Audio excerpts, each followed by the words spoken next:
Mahele Elima, the destruction of Hawaiian identity, begins.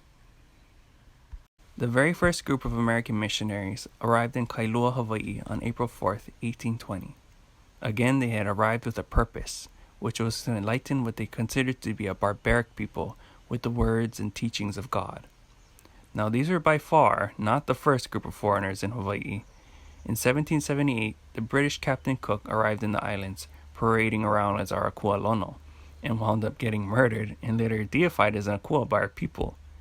What set the missionaries apart from other groups of malihini, though, was that they came with strict intentions to change the ways of our people. To their advantage, certain kapu, or traditional restrictions, were not in place upon their arrival. You see, our beloved Kamehameha the Great had recently passed away, and our people were in a state of mourning. Some refer to this state of being as Ma Neva Neva, a time in which our people were allowed to truly grieve. And by truly grieve, I mean our people would do things to themselves that to foreigners might seem kind of strange, such as knocking out teeth, tattooing one tongue, shaving all the hair off your head. For those of you who have ever experienced trauma, you might be able to relate to these natural human reactions. Our people were highly sensitive and encouraged emotional expressions, especially after the loss of a loved one. This vulnerable state of being is what our people were experiencing at the time of the missionaries' arrival. One important thing to note about this state of mourning is that it also lifted a kapu that pertained to the shared eating between a kaane and wahine. This was known as the ai kapu. Politically, things were also up in the air, as Kamehameha's son and heir to the throne, Liholiho, had not yet reinstated the many kapu that would return power to the chiefs. Kamehameha's most sacred wahine, Kaʻahumanu, was also on a quest to maintain her status. With Kamehameha gone, she feared for the loss of her high rank and authority, and eventually found an answer in the Christian missionaries. With the help of Kaʻahumanu, the missionaries were able to set up schools so that they could begin the quest to convert our people. Like Kamehameha before her, Kaʻahumanu saw the political advantages of creating alliances with the haole as a means of power.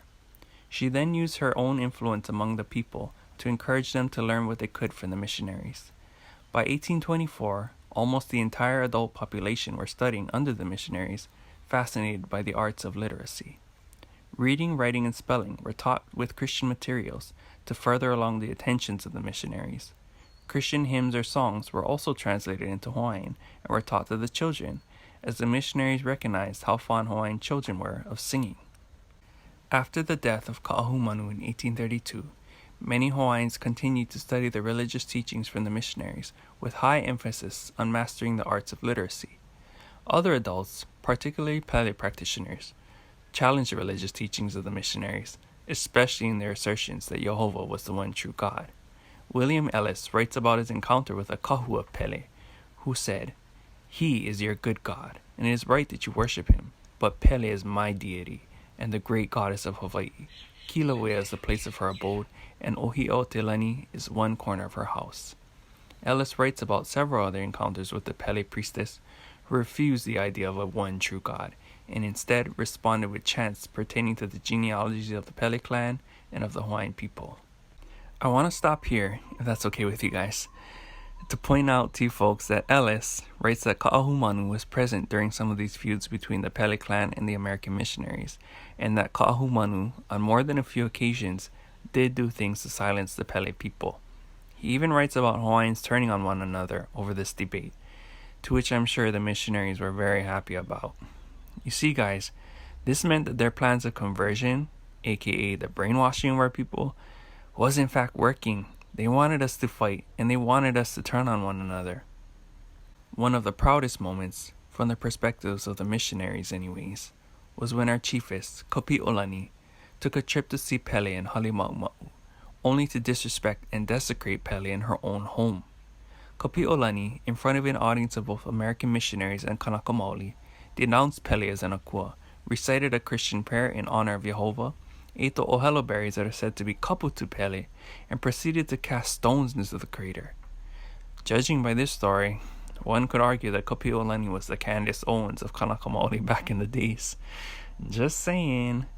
This entire scene is often used by Christians today to validate the power of their God. On the flip side, I would have to say that this only validates the conniving ways of the American missionaries, who took advantage of our people when they were in an extremely vulnerable state. I would like to close this section with a quote that comes from one of the Pele priestesses who confronted Kapiʻolani while she was on her way to desecrate Pele. Kapiʻolani accused Pele and her worshippers of being destructive to Hawaii, to which the priestess said, "We, the Pele people, did overflow the land, but it was only the land of those who are wicked. Now it cannot be said that in these days we destroy the king's people. Who are the ones that do? Not Pele, but the rum of the foreigners you are so fond of. Their diseases, their rum, their god, have destroyed more of our men than all of the volcanoes in Hawaii." Something else that should be definitely mentioned here is that, were it not for those with close ties to Pele, many Hawaiian practices that survived the onslaught of colonialism wouldn't even exist today. And that's the truth. Mahele e ono, the destruction of Hawaiian identity through Hawaiian youth. The missionaries eventually turned their attention to the conversion of children, as they began to realize the importance of missionizing the next generation. This would be an even greater challenge for them, as they noted, Hawaiian children were like goats on the hills and had very little idea of subjugation. Missionary Charles Stewart was appalled by the way Hawaiian children were raised, especially the children who were considered royalty. He once said, "I have seen a young chief, apparently not 3 years old, walking the streets of Honolulu as naked as when born, followed by 10 or 12 stout men, and as many boys carrying umbrellas and kahilis and spit boxes and fans and the various trappings of chieftainship. The young noble was evidently under no control but his own will, and enjoyed already the privileges of his birth, and in choosing his own path, and doing whatever he pleased." Coming from his foreign world view, it's not hard to believe that Charles Stewart could not see how we perceive our keiki, especially those as young as 3 years old, to be physical manifestations, or some might say even reincarnations, of our kupuna. Therefore, from birth to around the ages of 6 and 7, it was customary to allow Hawaiian youth to do as he or she fits, so that those around the child, especially the group of kahu or caretakers, could take note of where the interests of the child lay. These early hoailona, observed by the kahu of the keiki, would be shared with the family so that they could decide what path that child is meant to follow and flourish in. Whether it be hula, lawai'a, kalaiki'i, warrior kind stuffs, the hoailona displayed by the keiki during these ages are crucial for his or her development as they mature. These beliefs, of course, run in direct opposition to Western world views, who believe staunchly in early child discipline and obedience.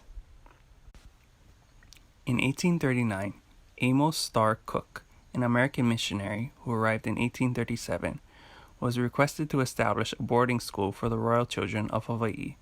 The school was built and officially opened in 1840 with an opening dedication ceremony that alluded to the necessity of Christianity and civilization. Reverend Hiram Brigham was said to have held the Bible up to the children, telling them how it was in their best interest to acquaint themselves with the Holy Book. News reports later surfaced, claiming that the mission of the royal schools was to encourage our young chiefs to seek the first kingdom of God and his righteousness, imbibe the spirit of the gospel, and avoid sins in all forms, so that they may eventually be qualified to take lead of a civilized and Christian nation. The first few days of the school's operations can be best summarized with the term kaumaha. Kaumaha in the sense that these young Hawaiian keiki were now being thrust into an educational environment that went completely against everything that they had ever known.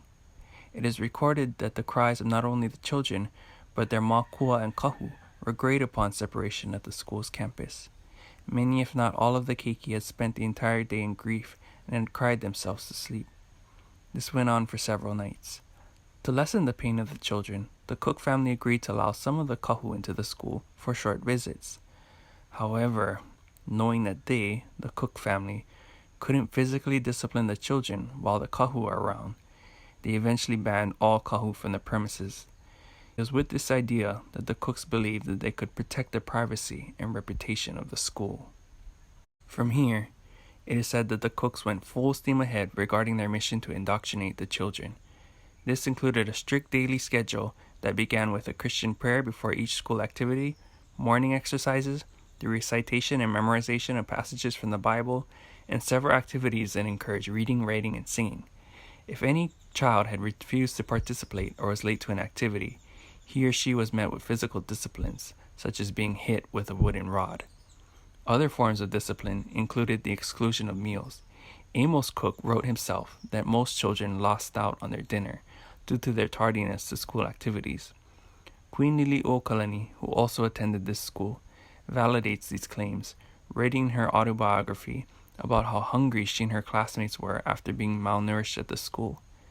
I would like to pause here for a bit and highlight our Hawaiian language revitalization movement that has been going on for quite some time now here in Hawaii. A major emotional factor that played into the success of that movement was how our kupuna shared stories about being beaten for speaking Hawaiian in school. Well, royal children, our ali'i, were hit and starved for not wanting to participate in Christian practices in school. Can you guys see the connection here? Now, the children at the school did ku'e regarding their mistreatment in several ways. It is documented that at one occasion, Amos Cook struck our ali'i, Alexander Liholiho, who was only 5 years old at the time, with a wooden rod. His elder brother Moses quickly rose up in anger. Moses was said to have recited he and his brother's genealogy to remind Amos Cook of their chiefly rank, to which Amos sternly replied with, "Well, I am the king of this school." Liliuokalani also writes about how she and her companions would have to sneak into the kitchen or even the outdoor garden at night for sources of sustenance. This all happened to our ali'i guys, and these are only the stories that were documented. The school continued on in this manner for years, enforcing foreign religious ways of life onto the future leaders of Hawaii so that they too could spread these teachings to the rest of the lāhui. Remarkably, and on the contrary to popular belief, by 1848, Julian Cook, wife of Amos Cook, writes that the royal children shows no signs of conversion. You see, although our ali'i were required to take part in Christian religious ceremonies such as baptism and deep prayer to Jehovah, most of them remained strong in their Hawaiian beliefs.